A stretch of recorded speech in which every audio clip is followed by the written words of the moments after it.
Hello दोस्तों, कैसे हैं आप सभी लोग। आई होप आप सभी बहुत बढ़िया होंगे। मैं के आर सैनी के आर एजुकेशन पे आप सभी का स्वागत करता हूं। दोस्तों, यहाँ पे जैसा कि आप सभी लोगों को पता है, या तो एड पे कमीशन की जो है गठन अभी तक हो जाना चाहिए था, या फिर जो है सरकार के द्वारा कोई ना कोई घोषणा यहाँ पे करनी चाहिए थी कि हम जो है पे कमीशन लाने जा रहे हैं, यहाँ पे जो एक करोड़ फॉर्मूला यहाँ पे अपनाने जा रहे हैं। तो देखिए, अभी तक सरकार की तरफ से कुछ भी क्लियर नहीं किया गया था। इसको लेके जेडीयू के जो मंत्री है, उन्होंने यहाँ पे सरकार से सवाल जवाब किया है राज्यसभा के अंदर। उसी का जो आज ही की डेट का लेटेस्ट अपडेट है, मैं आप सभी लोगों को बताऊंगा कि कौन कौन से सवाल यहाँ पे किए गए और उनका क्या जवाब रहा। देखिए दोस्तों, यहाँ पे जो है सरकार के पास दो ऑप्शन है, जैसा कि मैं बार बार कहता रहा हूँ कि पे कमीशन अपनाए या अक्रोड फॉर्मूला अपनाए, दोनों में ही कर्मचारियों को यहाँ पे फायदा होने वाला है। लेकिन सरकार ने अभी तक कुछ क्लियर नहीं किया है, तो इसको लेकर आज राज्यसभा में सवाल जवाब हुए थे। देखिए, मैं आप सभी लोगों के सामने रख देता हूँ। ये है आज ही की डेट का है, 6 फरवरी 2024 का, और भारत सरकार वित्त मंत्रालय वे। और देखिए, राज्यसभा का है, लिखित प्रश्न संख्या जो है 395 है। 8वें वेतन आयोग संबंधी जानकारी। यहाँ पे श्री रामनाथ जो ठाकुर है, इन्होंने जेडीयू के जो मंत्री है, इन्होंने वित्त मंत्री से सवाल किया है कि क्या वित्त मंत्री ये बताने की कृपा करेंगे कि सरकार द्वारा 7वें केंद्रीय वेतन आयोग के पेरा 1.22 पर विचार न करने और उसे अनुमोदित न किए जाने के फाइलों में दर्ज कारण क्या है। तो जैसे कि 1.22 जो पेरा है, उसमें क्या कुछ लिखा हुआ है सेवंथ पे कमीशन में, वो मैं आपको पहले बता देता हूँ, उसको क्लियर कर देता हूँ, उसके बाद में अपन आगे बढ़ेंगे। दोस्तों, स्क्रीन पे आप सेवंथ सीपीसी जो है उसकी रिपोर्ट देख पा रहे होंगे, सेवंथ पे कमीशन की। इसी के अंदर पेरा 1.22 पे अपन चलते हैं और वहाँ देखते हैं कि क्या कुछ लिखा हुआ है। दोस्तों, इस रिपोर्ट को थोड़ा स्क्रॉल करने पे अपन जो है पेरा 1.22 पे यहाँ पे पहुंच चुके हैं। देखिए, स्क्रीन पर आप देख पा रहे होंगे पेरा 1.22।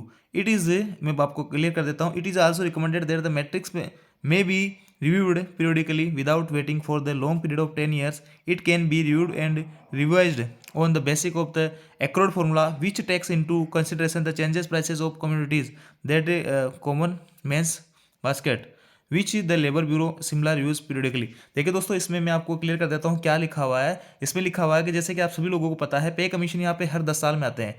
तो इस जो पेरा 1.22 के अंदर लिखा हुआ है, ये रिकमेंड किया गया था एक तरह से, ये मतलब एक सजेशन था कि सरकार जो है चाहे तो वो यहाँ 10 साल का बिना इंतजार किए भी पे को रिवाइज कर सकती है, जो कि यहाँ पे बेसिक नीड की चीज़ें रहेगी उसके हिसाब से। तो देखिए, ये जो फॉर्मूला है, इसी को एकड़ फॉर्मूला यहाँ पे कह दिया जाता है कि पे कमीशन का इंतजार किए भी नहीं, यहाँ पहले ही पे को यहाँ पे रिवाइज कर दिया जाए। तो इसको सरकार चाहे तो मान सकती है या नहीं मान सकती। तो इसी को लेके पेरा 1.22 को लेके ही यहाँ पे वित्त मंत्री से सवाल किया गया है। तो वो सवाल में देखिए अपन यहाँ पे क्लियर कर दिया है। तो दोस्तों, अभी अपन ने देखा कि पेरा 1.22 के अंदर जो है एकड़ फॉर्मूले की बात की जा रही थी, जिसमें सरकार बिना वेतन आयोग का गठन किए यहाँ पे बेसिक को मर्ज कर सकती थी। तो इसको लेके यहाँ पे सवाल किया है पहला। दूसरा सवाल है कि क्या इस तथ्य के कारण कि सरकार वेतन आयोग संबंधी खर्च वहन करने की स्थिति में नहीं है, 8वें केंद्रीय वेतन आयोग के गठन का कोई प्रस्ताव विचाराधीन नहीं है। तो ये दूसरा सवाल कहा गया है, एक तरह से तंज कसा गया है सरकार के ऊपर कि क्या सरकार के पास में इतना पैसा नहीं है या खर्चा वहन नहीं कर सकती 8वें वेतन आयोग का, इसको लेके कोई प्रस्ताव विचाराधीन नहीं है। इसके बाद में तीसरा गए जो सवाल है, यदि हाँ तो तत्संबंधी ब्यौरा क्या है और ऐसी स्थिति के कारण क्या है। अगर सरकार खर्चा वहन नहीं कर पा रही है 8वां वेतन आयोग का, तो इसका क्या कारण है और इसका जो है यहाँ पे ब्यौरा दीजिए, इन्होंने ब्यौरा मांगा है। और देखिए, यहाँ पे यदि नहीं, यानी अगर सरकार खर्चा वहन नहीं कर सकती, ये बात सत्य है, तो इसका इसका जवाब दीजिए। और घ में कहा कि यदि नहीं तो 5वीं सबसे बड़ी अर्थव्यवस्था द्वारा 8वें केंद्रीय वेतन आयोग का गठन न किए जाने और विगत 30 वर्षों के अभूतपूर्व मुद्रास्फीति का सामना कर रहे केंद्रीय सरकार के कर्मचारियों के वेतन में संशोधन न किए जाने के कारण क्या है। देखिए, बड़े जबरदस्त सवाल है। यहाँ पे सरकार के ऊपर एक तरह से तंज कसा गया है जेडीयू के द्वारा।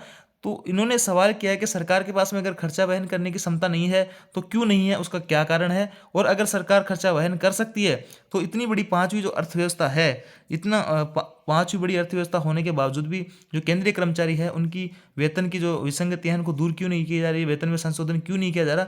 ये सवाल किए गए हैं यहाँ पे वित्त मंत्री से। और किसने किया है? श्री रामनाथ ठाकुर ने। तो देखिए दोस्तों, वित्त मंत्री ने क्या जवाब दिया है। वित्त राज्य मंत्री जो है श्री पंकज चौधरी, उन्होंने उत्तर दिया है कि जो क्या सवाल था पेरा 1.22 वाला, तो उसमें कहा है कि 7वें वेतन आयोग के आधार पर वेतन और भत्तों में संशोधन के अनुमोदन को देते समय केंद्रीय मंत्रिमंडल ने इस मामले पर विचार नहीं किया था। यानी कि यहाँ पे क्लियर किया है कि 7वें वेतन आयोग के आधार पर जो 7 सीपीसी के अंदर पेरा 1.22 की बात की गई थी और भत्तों में संशोधन को अनुमोदन देते समय केंद्रीय मंत्रिमंडल ने इस मामले पर विचार नहीं किया था। और आगे जो है 8वां पे कमीशन को रिगार्डिंग इन्होंने कहा है कि घ से क ख से घ सरकार के पास इस प्रकार का कोई प्रस्ताव विचाराधीन नहीं है। कहने का मतलब श्री वित्त राज्य मंत्री जो है पंकज चौधरी, इन्होंने कहा है कि सरकार के पास ना तो 8th पे कमीशन के बारे में कोई प्रस्ताव विचाराधीन है, ना ही एक्रॉड फॉर्मूले के आधार पर कोई जो है प्रस्ताव विचाराधीन है। कहने का मतलब यहाँ पे सरकार के पास में अभी कोई भी क्लियर नहीं है, वेतन को संशोधन करने का कोई भी यहाँ पे अभी तक प्रस्ताव विचाराधीन नहीं है। तो एक तरह से यहाँ पे अभी तक कुछ भी क्लियर नहीं हुआ है कि सरकार क्या करने जा रही है, 8th पे कमीशन लाएगी या फिर जो एक्रॉड फॉर्मूला लाएगी। यहाँ पे वित्त राज्य मंत्री जो है श्री पंकज चौधरी ने स्पष्ट मना किया है कि ऐसा जो है कोई भी प्रस्ताव अभी तक विचाराधीन नहीं है। तो ये थी दोस्तों आज की अपडेट। यहाँ पे देखिए ये मामला बहुत तेजी से गरमाया हुआ है 8वां पे कमीशन का, क्योंकि सरकार को कुछ ना कुछ डिसीजन यहाँ पे लेना होगा।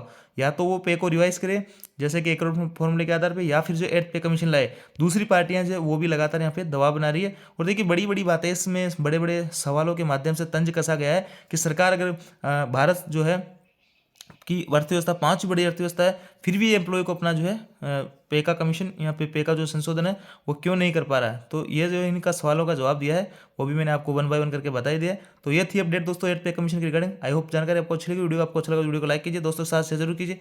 Thank you.